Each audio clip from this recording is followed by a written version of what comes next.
Umumnya sahur jeung nu kieu cenah. Ya, pada saat itu sahur itu cuma ya tahu tempe. Tahu doang sama nasi. Oh iya. Mana musim hujan? Ya kita ngantri panjang ngambil nasi itu. Mana hujan pada saat nanti itu. Yang udah ngantri-ngantri, yang udah dapat nasi, datang bawa ke kamar itu nasi itu basah. Welcome to Ngobras Podcast. Ya, assalamualaikum warahmatullahi wabarakatuh. Bersama saya Muhammad Ihin Solihin dalam program acara terbaru Ngobras Podcast, yang mana Ngobras Podcast adalah merupakan singkatan dari ngobrol bareng santai bersama narasumber, yang mana yang latar belakangi saya menghadirkan program acara Ngobras Podcast ini adalah yang pertama, semakin semaraknya perkembangan teknologi di era globalisasi ini di Indonesia maupun di seluruh dunia, dari mulai semua kalangan, dari mulai generasi A, generasi milenial, generasi alpha, dan generasi semua kalangan pokoknya. Dan salah satunya topik yang akan dibahas mencakup semua topik, dan insya Allah narasumber-narasumber yang saya hadirkan juga narasumber-narasumber yang sangat luar biasa, menginspirasi, memberikan motivasi, dan bukan hanya memberikan tontonan maupun memberikan tuntunan bagi sahabat-sahabat yang ada di rumah maupun yang ada di studio. Baik, tanpa berlama-lama dan tanpa basa-basi, alhamdulillah kita sudah kedatangan narasumber yang sangat luar biasa. Beliau melatar belakangi sebagai mahasiswa, aktivis juga, dan aktif di kegiatan-kegiatan keagamaan. Langsung saja saya menghadirkan narasumber Akmal Fadlu ayo sambil keselebat. Oke, sebelumnya bagaimana kabarnya Akmal? Alhamdulillah baik. Baik ya. Iya. Sebelumnya saya ingin memberikan tahu Akmal ini adalah satu komplek ya rumahnya bersama saya. Jadi saya tidak sungkan lagi untuk mewawancarai atau ingin ngobrol-ngobrol sesuai dengan judul kita ngobrol bareng santai podcast ini. Kita bicaranya tidak tegang-tegang atau santai ya, di bawah relax ya. Baik. Siap. Salah satunya saya ingin menanyakan terlebih dahulu profil Akmal, profil dari pertama mengenyang pendidikan dari mana dulu? Ya, baik. Pada awalnya saya asli Tasik, orang Sunda. Dilahirkan Tasik Malaya. Berdiam tempat dulu rumah sebelum ke Ujung Sari itu di Mancoge. Ya. Nah, beberapa tahun berapa ya, 2003 atau tahun berapa, baru saya pindah ke rumah yang di depan yang di sana. Sebelum yang rumah yang di belakang kan ada rumah. Maaf, umurnya berapa tahun sekarang? Alhamdulillah untuk sekarang udah menginjak ke usia yang ke-20. 20 kepala 2 berarti ya. Ya, lanjutkan deh. Kepala 2 ini kan. Lanjut ke jenjang pendidikan, saya mengawali mengikuti taman kanak-kanak di Al-Hadis. Untuk sekolah dasar saya mengikuti bareng sama orang tua di Bojong, SD Yayasan Islam. Dan untuk itu pada jenjang SMP sampai SMA itu saya dirujuk oleh orang tua itu untuk masuk pesantren. Iya. Belum-belumnya ya bahwa ada keterpaksaan juga sebelumnya, namun setelah dipikirkan kembali kesini ya alhamdulillah ada bagusnya juga, manfaatnya juga untuk saya sendiri, dan bisa juga bermanfaat untuk orang lain. Dari hal itu. Nah, mungkin sebelum saya lanjut ke jenjang di mahasiswa ya, universitas, setelah lulus SMA sambil mondok juga di Condong, Pondok Pesantren Ciberem. Iya, tempatnya di situ. Saya tuh pernah mengikuti untuk mencoba sebelumnya itu ya, meskipun dulu bahwa lulusan pesantren itu bisa kemana-mana saja, tidak hanya menjadi seorang ustadz atau kiai ya, maupun istilahnya pada intinya lulusan pesantren itu bisa jadi apapun, yang penting bermanfaat. Sebelum saya masuk kuliah, sebelumnya pernah mengikuti tes kedinasan TNI Polri. Namun pada itu sebentar, mungkin saya ingin menambahkan dulu. Mungkin banyak sekali di sini generasi muda atau remaja-remaja yang melanjutkan sekolahnya atau pendidikannya masuk ke pesantren itu amatlah sangat gengsi. Karena di zaman sekarang ini generasi muda sekarang apa sih pesantren, apa sih yang namanya mondok, tapi dipikir-pikir sekolah yang berjenjang keagamaan itu banyak sekali di Tasikmalaya yang satu kesatuan menjadi akademisi pesantren dan SMA kan, betul? Dan sekolah. Karena pesantren Riyadul Ulum atau yang disebut Condong itu juga itu merupakan adalah sekolah SMA terpadu yang mana basisnya juga bukan ke arah keagamaan, tetapi juga ke arah sekolah-sekolah biasa SMA gitu. Bahkan sekolah Condong itu adalah merupakan pesantren terbesar ya di Jawa Barat dan berkiblat ke Condong Gontor yang ada di Jawa.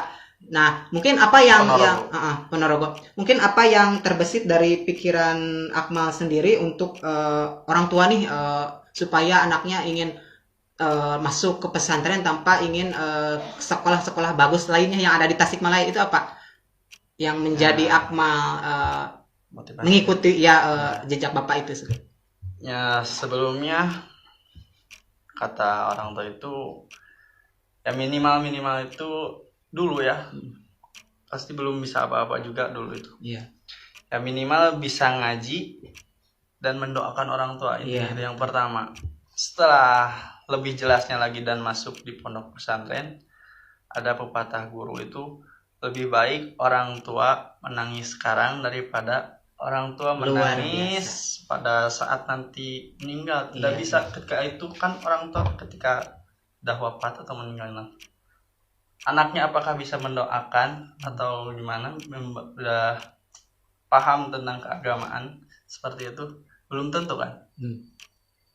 Nah, kebanyakan generasi sekarang masih banyak ya, mulai dari intinya pada ya seharian, keagamaan seharian seperti sholat, bacaan wudhu, yang lainnya masih banyak yang kurang anak-anak sekarang. Meskipun di jenjang SMP itu masih ada yang belum lancar. Berarti orang tua Akmal sendiri adalah tergolong orang tua yang sangat care terhadap pendidikan, terutama keagamaan ya, begitu ya. Betul. Kemudian yang ingin saya tanyakan bahwasannya apa sih ketika seorang anak yang ingin melanjutkan ke jenjang lebih tinggi atau SMA atau pesantren yang lebih bagus ya, tanda kutip, di sekolah Condong, ketika keinginannya ingin masuk ke pondok atau ke sekolah pesantren yang itu, tapi masalah biaya. Nah, apa yang di Akmal sendiri yang ingin terbesit bahwa keinginan anak itu masuk tapi terlilit oleh biaya, bagaimana itu kira-kira? Seperti itu ya. Mungkin yang dikatakan orang tua, uang bisa dicari, ilmu juga kemana-mana. Yang penting ilmu tidak berat. Iya. Membawanya, betul. Yang penting orang tua membantu berjuang, asalkan kita juga itu serius juga di sananya. Nah, pada saat itu banyak di pesantren juga teman-teman yang mulai dari masyarakat biasa, tidak ya tanda kutipnya tidak di bawah standar ekonominya begitu ya. Standar ekonominya ya. Banyak yang pesantren di sana juga. Adapun yang bapaknya sebagai karyawan di sana juga, karyawan pekerja biasa, anaknya ikut mondok juga di situ. Alhamdulillah bisa mengikuti kegiatan di sana. Ya, Pondok pesantren, meskipun secara garis besar pesantren di situ itu mahal kan katanya. Tapi setidaknya alhamdulillah, meskipun dari masyarakat biasa, orang ekonominya standar, alhamdulillah bisa. Yang penting yang pertamanya ada keinginan dan kemauan. Masya Allah. Jadi yang pertama ada keinginan, walaupun biayanya kurang dari bisa mencukupi, tapi paling tidak ada kemauan, ya betul kan? Kemauan untuk belajar, fokus. Yang penting kita fokus dulu, masalah biaya atau itu nanti akan nyusul gitu ya. Karena mungkin rezeki itu tidak bisa ditebak-tebak. Mungkin Allah Subhanahu wa taala merencanakan lain, memberikan rezeki dari hal yang tidak disangka-sangka, betul kan? Betul. Terus kemudian saya ingin mengulik lagi bagaimana sih apa yang dirasakan setelah Akmal menjadi seorang siswa di sekolah pesantren Condong yang amat luar biasa. Sekolah itu sangat terkenal di seluruh Indonesia mungkin ya. Mungkin karena banyak sekali anak-anak yang dari penjuru, mungkin dari luar kota juga pesantren ke sana gitu. Saking ku bahasa Sunda nama saking ku terkenalna pesantren Condong teh di Tasikmalaya gitu, yang juga berkiblat ke Gontor, karena Gontor itu adalah pesantren yang terbesar sekali di Indonesia kalau saya di Tebu Irang kalau melihat artikelnya gitu. Nah, yang ingin tanyakan bahwa bagaimana perasaan atau yang dirasakan Akmal setelah, kan sekarang sudah lulusnya, sebelum melanjutkan ke yang tinggi lagi, kuliah. Bagaimana yang dirasakan dari pertama SMP kan? Betul. Sampai SMA. Ya, yang pertama dirasakan awal masuk pondok itu dulu, apalagi ya bulan puasa pertama masuk saya.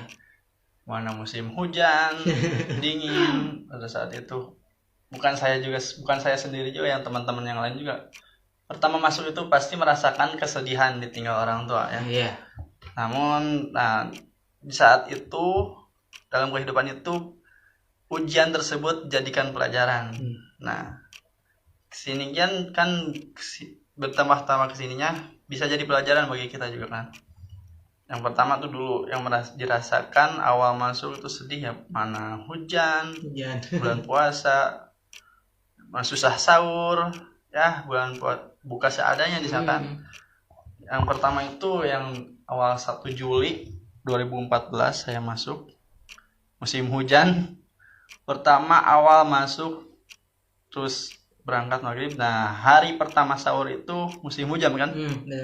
Mana ya, kalau dirasakan kalau orang yang standar, yang ekonominya tinggi, namanya sahur jeung nu kieu. Ya, pada saat itu sahur itu cuma ya tahu tempe, tahu doang sama nasi. Iya. Mana musim hujan, ya kita ngantri panjang ngambil nasi itu. Mana hujan pada saat nanti itu, yang udah ngantri-ngantri, yang udah dapat nasi, datang bawa ke kamar itu nasi itu basah. Ya, namun pada saat itu jadi pelajaran juga.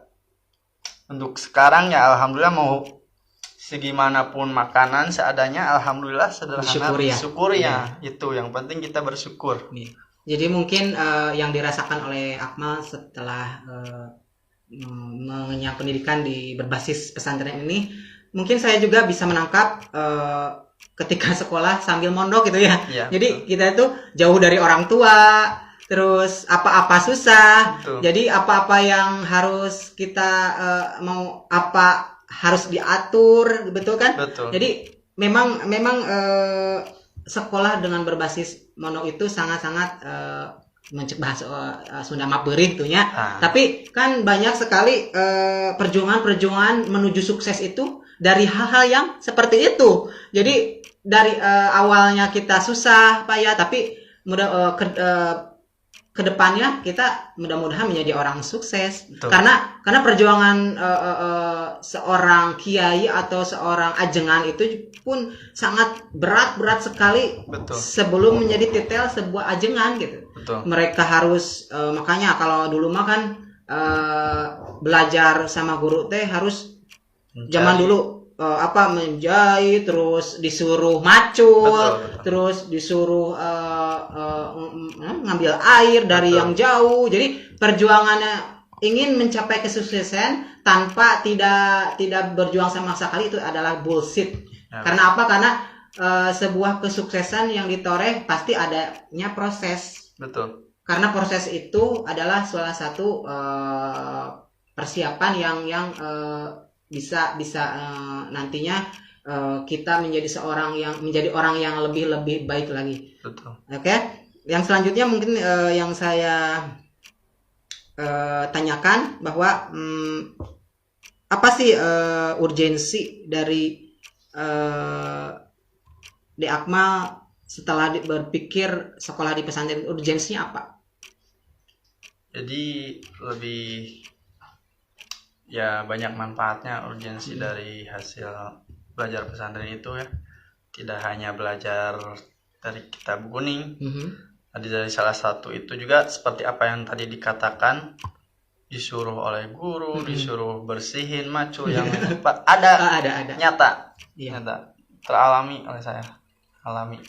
Nah, dari itu pun salah satu istilahnya bahasa Sundana kayak pupuriheun teh menang hese menang ilmu keur diajar teh menang ilmu teh di bahasa mangabantuan guru eta teh. Nah, itu teh salah satu jadi bahasa semacam takdim. Ya takdim. Jadi bukan hanya kita belajar secara teori atau apa, tapi secara kita berkhidmat kepada guru. Betul. Juga ada yang mengatakan bahwa itu kita juga akan mendapatkan ilmu laduni. Betul? Laduni itu ilmu yang tanpa kita belajar atau kita belajar di sekolah hanya ngantuk atau tapi pas dites nih eta jagoan cenah eta gitu kan. Nah, betul. Itu yang dimaksud dengan ilmu laduni, itu ilmu yang tidak disangka-sangka dari Allah Subhanahu wa taala. Oke? Menambahkan lagi.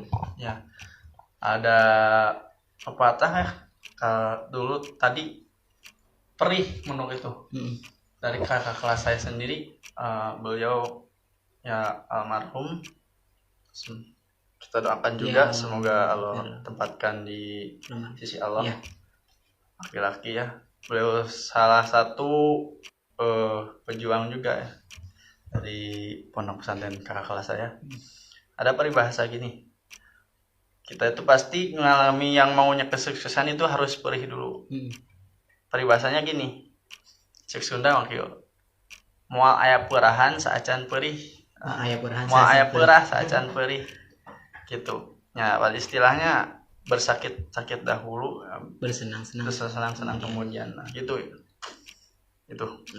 Ya, menambahkan mungkin pasti ketika kita sebagai anak ingin mencapai suatu tujuan atau sudah besarnya mungkin menjadi orang yang sukses atau menjadi seorang guru, dokter atau ajengan, ustadz, pasti tidak luput dari sebuah dinamika perjuangan gitu ya. Betul? Karena perjuangan itu harus bagaimana? Yang pertama itu adalah sesuai dengan ayat Innallaha la yughadiru biqaumin hatta la yughadiru ma bi anfusihim. Jadi barang siapa Allah tidak akan merubah suatu kaumnya sendiri. Betul. Sebelum kaumnya sendiri merubah kondisinya sendiri. Betul. Berarti dalam ayat tersebut surat Al-A'raf ayat 11 berarti kita itu dalam mencapai suatu kesuksesan itu harus menjemput bola. Betul. Karena dengan tidak menjemput bola kita sangat mustahil sekali dalam mencapai sebuah kesuksesan. Betul. Oke, yang lagi saya tanyakan lagi kepada Dia Akmal, bagaimana setelah selesai dari pondok, apakah memang kan kita tuh ilmu-ilmu yang dipelajari dari sekolah pesantren itu apa sih yang sudah dikontribusikan dari masyarakat, terutama kampungnya sendiri, apa yang sudah diberikan? Mungkin yang pertama yang jadi pelajaran sekali buat saya itu bisa belajar berbicara di depan orang banyak. Speak Nah, up, betul itu. Pesantren juga diajarkan ya, ada namanya salah satu kegiatan yaitu muhadoroh. Muhadoroh itu salah satu kegiatan yang mana melatih public speaking kita, belajar berbicara di depan umum. Dari kelas 1, 2, 3 sampai kelas 3 SMA itu disatukan. Kita itu ada yang dibagi-bagi ya, Bagi ada yang tugas. bagian tugas, ada yang jadi MC, yang protokol, ada yang bagian menyampaikan materi. Nah, itu kita belajar dari situ, belajar berbicara di depan orang banyak. Nah, selain itu juga melatih belajar yang saya dapat itu mengurangi rasa malu. Nah, dari itu mengurangi rasa malu untuk kebaikan. Nah, supaya tidak malu, jangan gengsi istilahnya. Mengurangi gengsi. Iya. Ya, kalau dulu kan saya orangnya malu gitu, Insecure juga. Tidak percaya diri. Nah, alhamdulillah jalani aja lah dulu, yang penting mah. Ya, jadi memang sekolah yang ini sangat luar biasa gitu. Di samping berbasis sekolah pesantren juga ada keseimbangan antara sekolah akademis dan sekolah pesantren, dan saya baca juga artikelnya sekolah di sana juga sangat banyak sekali peminatnya, betul kan? Betul. Tercatat 2009 saja mencapai 3.000 orang yang masuk ke sana. Nah, bagaimana sih terus kemudian dari berbagai bidang studinya juga bervariatif ya. Betul. Dari mulai ada pelajaran yang favoritnya tuh ada bahasa Inggris, kemudian bahasa Arab. Betul. Nah, apa sih menurut Akmal sendiri belajar di pondok itu gampang atau susah, gimana? Bisa menceritakan? Karena mungkin kita digembleng dengan pelajaran-pelajaran yang sangat lumayan sulit seperti bahasa Inggris atau bahasa Arab. Bagaimana menghadapinya di Akmal sendiri waktu? Ya, dulu masuk awal tuh pasti tidak langsung bisa. Iya, langsung bisa. Ya, belajar sedikit-sedikit, yang namanya setiap di sana tuh setiap ba'da subuh mengisi kegiatan dengan belajar bahasa, yaitu dengan mufradat. Yaitu memberi kosakata bahasa. Bahasa Arab, bahasa Inggris. Mulai dari awal, yang kelas awal itu belajar dari kata benda masuk ke kata kerja sampai ke kata yang lainnya dalam bahasa Arab maupun Inggris. Nah, dari situ kita itu juga dilatih dengan ada buku simple structure yang saya ingat ya. Di situ ada buku bahasa Arabnya, bahasa Inggrisnya. Nah, di situ itu disuruh dihafal. Ya, misalkan dulu itu setiap harinya, satu hari 10 kata. 10 kata. Itu. Nah, selama 1 bulan kita itu harus melebihi 60 kalau nggak salah, 6 sampai 75. Kalau tidak, di sana itu identik sama hukuman gundul, rambut botak. Nah, pada saat itu. Nah, setelah itu jika tidak bisa menyelesaikan tugas itu, hukumannya ya digundul. Sebagai sanksi juga ya. Betul, sanksi juga itu istilahnya. Nah, apabila ada juga yang berbahasa kasar di sana tuh sanksinya gundul. Nah, dari itu sangat malu dulu tuh. Gundul itu seperti apa ya? Mana gundulnya tidak langsung, tapi kita dipitakan dulu, rombolan. Nah, itu dipitakan. Nah, baru itu kita dipajang juga. Dipajang di cowok depan cowok, apalagi kalau kita sanksinya berat itu sampai dikecewain itu dulu mah. Oh gitu. Malu sampai itu. Mana rambut acak-acakan gitu. Oh iya. Itu derita. Derita semasa belajar di pondok. Betul. Ya mungkin kita bukan hanya menceritakan hal-hal yang hal yang belajar saja, tapi juga kita ingin sekali apa sih hal yang pernah lucu atau yang pernah dilakukan di sekolah waktu itu? Ya, yang mana pada dulu itu kalau kita melakukan kesalahan tapi kesalahan itu konyol, Iya. misalkan ya tidak memuaskan kesalahan itu. Iya. Kalau kita ketahuan, misalkan ada juga yang kalau kabur itu tuh, Kabur. kabur dari pesantren, cuma kaburnya cuma jajan ke depan tuh di warung, keluar dari pesantren. Terus kita ketemu sama, misalkan sekarang ada satpam, kalau di sana sih ada juga sama bagian keamanan atau sama ustad. Nah itu juga hukumannya gundul sama keluar dari pesantren tanpa izin, itu istilahnya kabur. Nah itu konyol kan kalau Iya. cuma jajan keluar, misalkan beli itu pengen jajan itu doang, terus ketahuan, konyol kan. Iya. Tidak memuaskan, kecuali kalau kita mendingan kalau kita istilahnya mending indit sekali jauh tapi tekanya jadi. nah tiga ketahuan. Nah setelah itu ya bisa juga puas seperti itu. Nah kalau masalah hukuman yang sangat konyol juga banyak sih. Yang konyol itu mulai dari nah di sana itu yang sangat konyol, istilah banyak yang dengan nama istilah nundutan. Nundutan. Banyak sekali nundutan yang di sana itu. Tunduk Sampai- ada namanya. Ada ya teman saya. Ya. Bangun subuh itu kan sangat susah di sana itu. Yang mana masih mungkin itu malindur Ngalindur. sampai jatuh ke balong. Ya tuh. Wah. Wah, iya. Balong, Jangan- iya kolam ikan punya guru. Kan mau ke WC itu. WC mungkin dia belum sangat sadar. Lalu tercemplung gitu. Iya betul. Nah, betul. Tapi beliau juga alhamdulillah sekarang jadi orang sukses dari hasil Alhamdulillah ya itu. Rabbi. Dari hasil gara-gara nurutan bisa jadi orang sukses juga. Ya berbicara tentang aturan, ternyata di sekolah pesantren Condong itu mungkin saya dengar-dengar dan saya baca mungkin aturannya sangat ketat ya, betul? Betul. Seketat apa sih aturan-aturan itu menurut Akmal sendiri yang pernah mencoba di sana?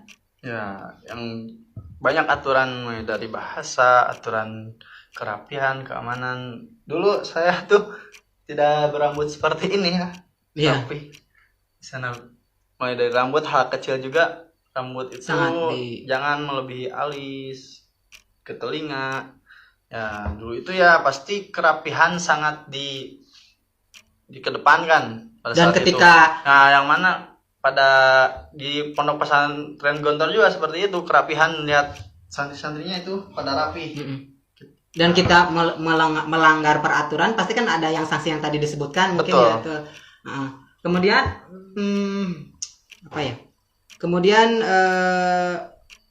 bisa menceritakan banyak sekali alumni di sana yang sudah jadi gitu. Apakah di Akmal bisa menceritakan sendiri ketika sudah berakhir di sekolah di sana ada seseorang yang sudah menjadi orang lah, istilahnya bahasa Sunda mah menjadi siapa gitu. Ya, banyak ya alumni pesantren Condong sampai ke mendunia juga, ke luar negeri. Mulai dari Mesir, Yaman, sampai ke mana tuh? Ya daerah situ, Timur Tengah kebanyakan ya. Iya. Kebanyakan. Banyak lulusan dari pesantren Condong yang sampai ke luar negeri. Ya ada yang jadi polisi, tentara juga ada. Tentara juga. Yang melanjutkan ke Mesir juga ada. Betul, gitu, ya, banyak. betul. Banyak. Ya di sana itu kalau kita sudah lulus dari pesantren itu ada namanya istilah nama IKPC, Ikatan Alumni Pesantren Condong. Ikatan Alumni. Ya, Condong. IKPC. Jadi kalau kita misalkan IKPC ada yang di luar negeri, ada juga IKPC di Bandung, Jogja, atau di luar negeri yang lainnya ada yang sudah lulus yang sukses Yang ya. sukses, ya. Alhamdulillah banyak. Yang dulu juga ada yang pernah sampai mau mencalonkan jadi anggota Anggota DPR gitu. Mungkin dulu kenal siapa? Oh, Anton Pamungkas. Nah, ya. betul itu. Anton Pamungkas salah satu orang sukses juga alumni pesantren Condong. Yaitulah yang sampai mau mencalonkan ya. Oh, iya. Namun belum tahu kedepannya apa Belum. jadi apa tidak. Belum rezekinya Oh, mungkin. rezekinya kalau tidak jadi itu. Nah, banyak. Iya, kemudian apa kemudian setelah Akmal selesai beres di sekolah di sana, kemudian Akmal kuliah di mana sekarang? Ya sekarang saya lanjut kuliah di Universitas Siliwangi. Ngambil jurusan Pendidikan Jasmani Olahraga. olahraga. Nah sebelum kuliah juga sih saya pernah daftar polisi sama tentara, namun belum rezekinya mungkin ya. Kita doakan bersama-sama sahabat semua. Kita sama-sama sukses ya. Iya, karena kan dari balik lagi dari ayat yang tadi bahwa perjuangan itu harus terus jangan kita stuck dari sana jangan sampai kita gagal tapi kita berhenti sudah cek bahasa Sunda ngeliok dipacoknya. Jadi betul. Jangan dulu insecure atau saya tidak diterima, tapi harus semangat gitu ke depannya. Coba lagi karena kegagalan bukan segalanya, yang penting prosesnya yang tadi disebutnya mungkin. Ya, lanjut lagi apalagi. Pada saat itu saya mengikuti tes, selama itu banyak teman saya dari Tasik juga ya. Pas saat itu saya berfoto barengan dan beliau, tapi beliau alhamdulillah yang sebanyak 4 orang itu, kecuali saya, mereka udah lulus jadi abdi negara, ada yang masuk tentara, ada yang masuk polisi. Ya mungkin itu sudah rezekinya. Nah, untuk saya mungkin jangan patah semangat untuk berjuang juga. Mungkin pada saat kapan mungkin rezekinya, yang penting kita berjuangnya dulu. Iya. Yang penting ada beberapa hal yang kita harus pahami. Ini adalah yang pertama, ketika mencapai suatu kesuksesan, yang pertama kita harus memiliki sense of belong atau rasa memiliki gitu. Kemudian kedua rasa feeling itu rasa. Kemudian yang ketiga adalah menjemput bola, karena hidayah bukan ditunggu-tunggu, tapi kita harus mencari goal kita apa nih gitu.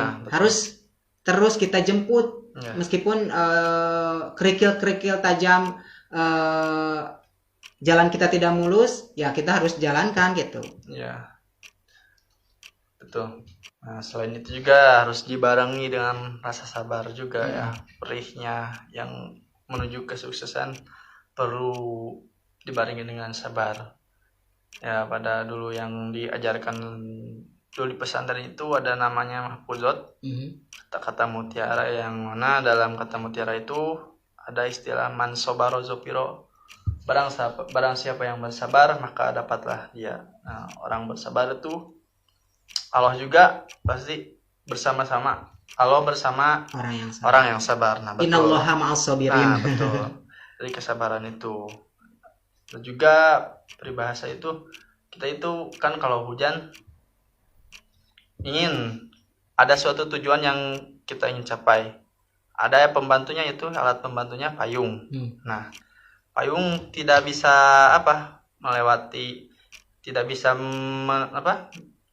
membereskan hujan, tapi dengan payung kita bisa menutupi tubuh kita menuju tujuan kita. Nah, dibalik itu juga dengan kesabaran kita bisa menuju kesuksesan dibarengi dengan kesabaran. Kalau tidak ada kesabaran, luar biasa. Nah, itu bisa juga tidak lah. Jangan lupa lagi sedia payung sebelum hujan. Betul. Ya kita jangan serius sekali, karena dengan judul kita ngobrol bareng santai, jadi kita jangan terlalu serius terus ke depannya. Betul nggak? Oke, berbicara tentang kembali lagi generasi di zaman sekarang ini, bagaimana sih generasi zaman ini menurut Akmal sendiri? Ya, yang saya tahu setelah lama mondok di sana di Condong, pesantren Condong, setelah lulus ke sini melihat generasi zaman sekarang itu kebanyakan itu terlalu fokus pada gadget. Ya, gadget itu ya diperlakukannya bukan ke hal yang baik, tapi terlalu banyak ada yang main game, apalagi sampai ke yang haram itu judi online sekarang, Iya, apalagi iya, betul. ya. Terus sekarang itu semarak yang lagi viral judi online itu Slot. pinjol, slot. Nah, ya. Harus kita awasi ya. Iya, jadi memang kita Meskipun di era teknologi itu, tapi kalau era teknologinya tidak diperlakukan dengan baik ya salah penyalahgunaan. ya memang kita mengacu dalam dunia sekarang, canggihnya berkembang teknologi, apalagi gadget atau yang melaksanakan remaja itu kebanyakan seneng di media sosial kebanyakan. Jadi tidak salah kita menghadirkan program Ngobras Podcast ini tidak melalui media sosial ya. Nah, ini salah satu manfaat yang baik menggunakan elektronik ya, era teknologi dengan baik ya. Menggunakan dengan cara hal ini ya. Ya, jadi kita dalam menyingkapinya dalam perkembangan dunia zaman ini itu adalah menghadapi perkembangan ini kita harus bisa, jangan kita terkuasai oleh zaman, tapi kita harus menguasai zaman karena media sosial sendiri atau teknologi sendiri bagaikan satu dua belah pisau. Ketika kita melakukannya dengan tidak bijak, maka teknologi tersebut akan melukai kita, dan sebaliknya apabila kita mengaplikasikan atau mengaktualisasikan gadget itu dengan baik, ya timbal baliknya akan baik juga buat kita, betul nggak? Ya. Dan mungkin banyak sekali kejadiannya menghadapi di era globalisasi yang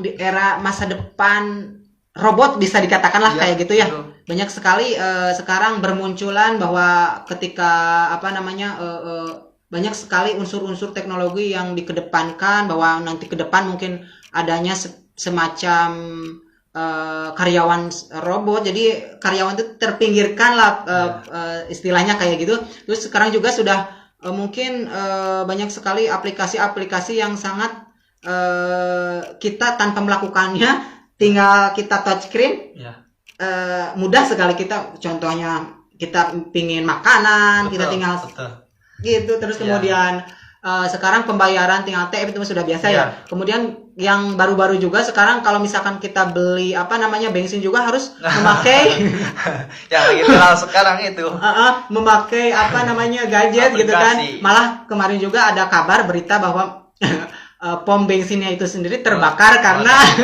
banyak juga dijadikan meme komik juga ya. Iya, betul. Komik ya. Peraturan di pom bensin itu kan tidak boleh membawa gadget. HP. Ya, jangan tidak membawa juga sih. Ya, intinya tidak menggunakan gadget ketika mengisi bensin di pom ya. Iya, sangat lucu sekali bahwa memang ada aturan bahwa di SPBU juga jangan dilarang menggunakan HP di sana mungkin. Iya, tapi betul. Kemarin ada berita bahwa ada seorang konsumen yang beli bensin kemudian bayaran dengan HP, kemudian SPBU-nya terbakar. Jadi itu sangat hal yang lucu yang jadi bijak-bijaklah menggunakan media sosial gitu, karena mungkin yang saya tadi sebut bahwa media sosial adalah sebuah pisau yang bermuka tajam dua ya. Apabila kita menggunakannya dengan bijak, maka timbal baliknya akan baik juga, respon baiknya akan baik juga kepada kita sebagai pengguna. Betul. Dan sebaliknya apabila kita menggunakan gadget dengan dengan tidak baik, maka akan tidak baik pula bagi kita kan. Ya, banyak sekali kejadian media sosial yang berujung kena hukuman, menjara pidana. Salah satunya adalah ngedit video secara tidak lengkap. Nah, itu yang banyak sekali kasus-kasus menjerat dirinya sendiri gitu ya, salah sendiri. Banyak sekali media sosial bisa menjadi keuntungan bagi kita. Media sosial di sisi lain bisa merugikan untuk kita. Betul. Salah satunya keuntungannya apa? Kita bisa berjualan online. Betul. Itu adalah sumber menambah sarana perekonomian kita gitu kan. Betul. Kemudian keburukannya banyak sekali, ada prostitusi melalui online, betul? Iya, bisa juga. Bisa juga Itu yang gitu. salahnya. Iya. Mungkin motivasi Akmal generasi sekarang dalam menghadapi zaman sekarang ini kira-kira? Ya, motivasi sekarang itu pertama ya iman itu. Beriman. Iman Betul. harus kuat itu. Juga kurangi gengsi. Iya. Kurangi gengsi itu. Nah, meskipun kita ya ada juga orang yang masih kurang dalam menguasai teknologinya. Iya. Yang penting tidak gengsi. Tidak gengsi. Itu cukup sedikit sih itu. Iya, mungkin ya bagus juga yang tadi disampaikan oleh Akmal. Yang pertama harus punya iman, karena Iman yang kalau kuat. tidak punya iman mungkin akan bisa terpengaruh gitu. Betul. Kalau kita punya iman, kan iman itu salah satu kekuatan bagi kita ya. Ya. Kemudian motivasinya bagi saya, bagi generasi muda menghadapi gadget, ya gadget itu bisa juga membuat baik kita, menjadikan buruk kepada kita. Bagaimana tergantung kita mengaplikasikannya, betul? Ya, betul. Ya. Oke, sangat menarik sekali perbincangan ngobrol bareng santai ini di podcast ini. Mudah-mudahan bisa memberikan manfaat khususnya buat sahabat-sahabat yang ada di rumah, dan khususnya juga buat kita yang ada di studio. Mudah-mudahan kita juga tergolong orang-orang yang baik ke depannya, amin. Sukses, Amin. diberikan rezeki Amin. yang banyak, amin. Amin. Dan mudah-mudahan segala sesuatu yang kita lakukan dipermudah. Amin. Ya. Betul. Ya, mungkin sesi ngobrolnya mungkin sudah kita lalui, dan saya ada sesi tes. Siap di Akmal untuk Ya. tes kepribadian. Ya, jadi kita pilih salah satu di Akmal yang suka, misalkan dari segi pelajaran atau yang lainnya gitu. Langsung saja. Ya, silakan. Oke. Pilih salah satu yang disukai dari pelajaran seni budaya, sejarah, atau matematika. Seni budaya. Seni budaya. Oke, lanjut. Pertanyaan selanjutnya, etos kerja yang disukai yang disukai Akmal ya. Kerja cepat, kerja keras, atau kerja cerdas? Kerja cerdas. Kerja cerdas. Kemudian genre film yang Akmal sukai, aksi, film drama, atau film komedi? Komedi, luar biasa. Lanjut. Pilih salah satu. Bermain musik, olahraga, atau membaca? Olahraga. Karena basicnya sendiri dari jurusan olahraga ya, betul? Betul. Lanjut. Pertanyaan selanjutnya. Saya adalah orang yang A. Berpikir cepat, B. Berpikir kreatif, C. Berpikir logis. Berpikir kreatif. Lanjut.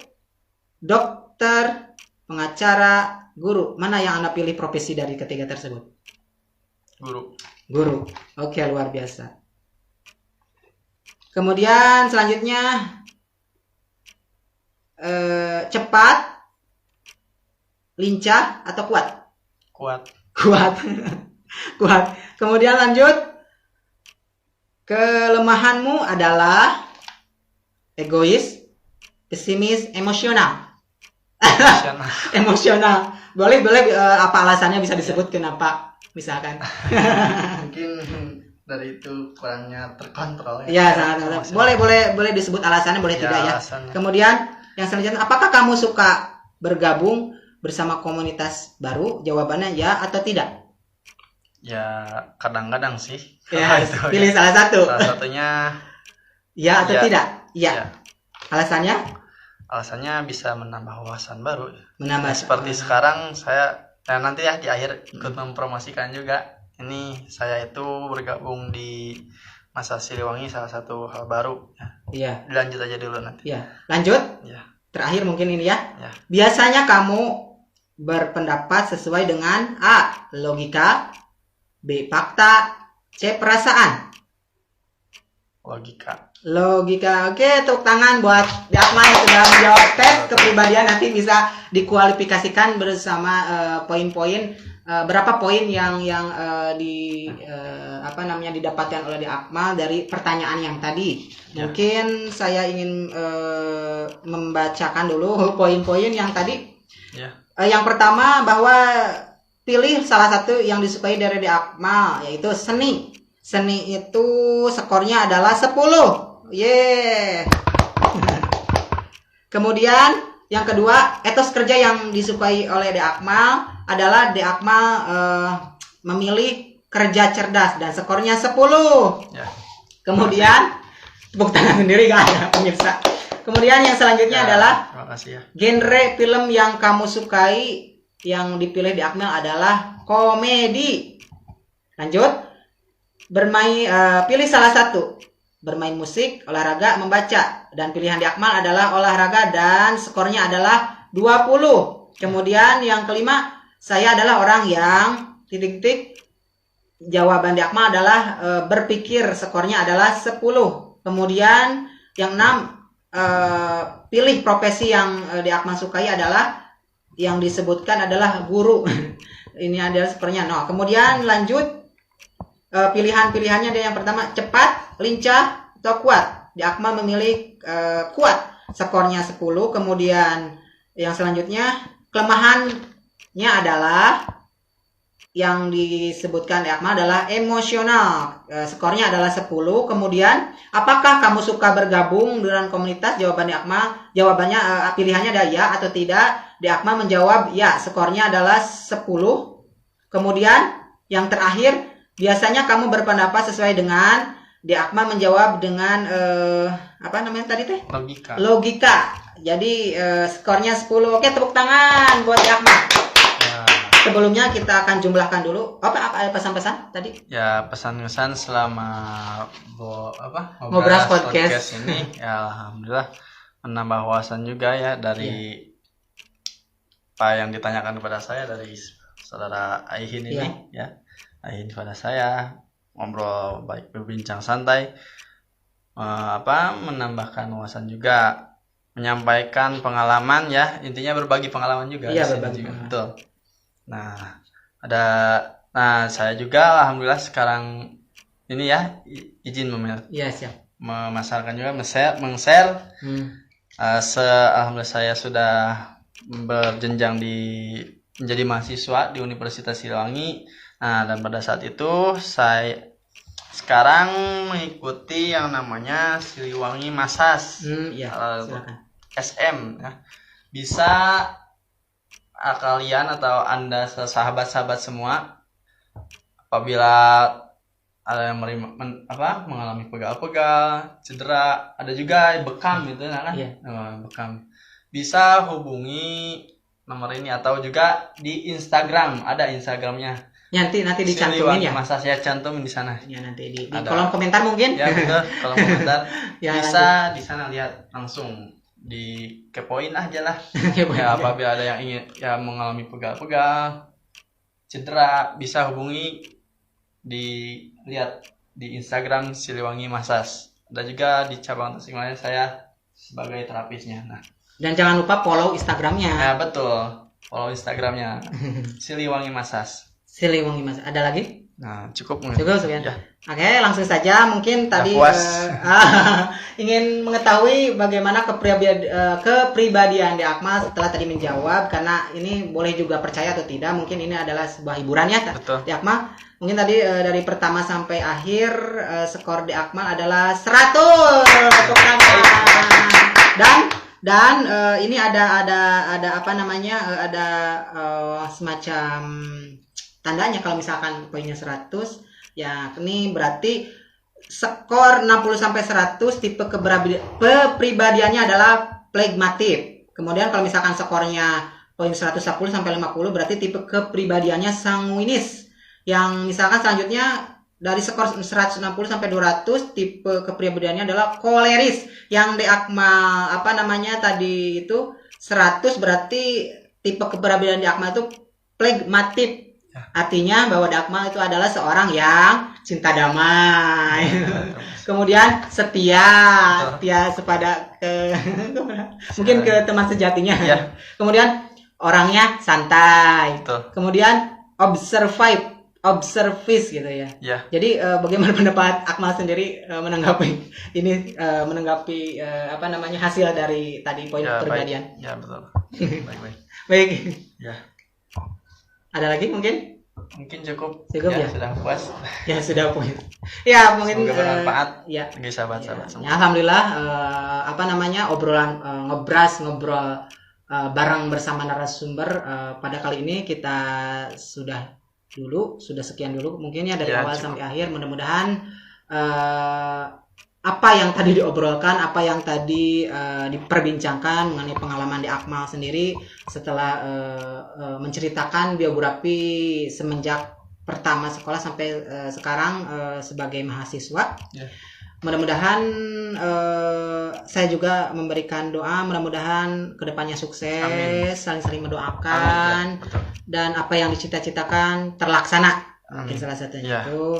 Dan mungkin semoga bermanfaat bagi sahabat-sahabat yang ada di rumah dan khususnya buat saya dan kita yang sudah ada di studio Ngobras ini. Dicukupkan sekian. Mohon maaf apabila ada kesalahan, yang salahnya mungkin dari kita sebagai insan manusia dan yang benarnya di Allah Subhanahu wa taala. Akhirul kalam, walahul muwafiq. Wassalamualaikum warahmatullahi wabarakatuh. Waalaikumsalam. Terima kasih.